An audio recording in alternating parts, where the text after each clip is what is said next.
I think most important is to play on time. Your timing has to be perfect. Number one. Number two, the singer has to be a good singer, so he has to be pitch corrected. Regarding texture of the vocals is not a problem, but if you can sing in scale and your timing is good, you need a lot of practice, dedication, and your whole sense of timing and pitch to sing in pitch is very important. So it's hard. Make a demo, send the demo across to many of this the whole medium called YouTube.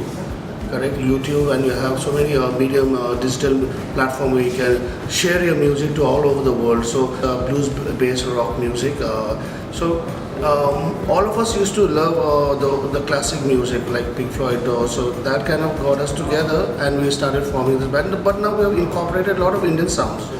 For me, the music is wide open.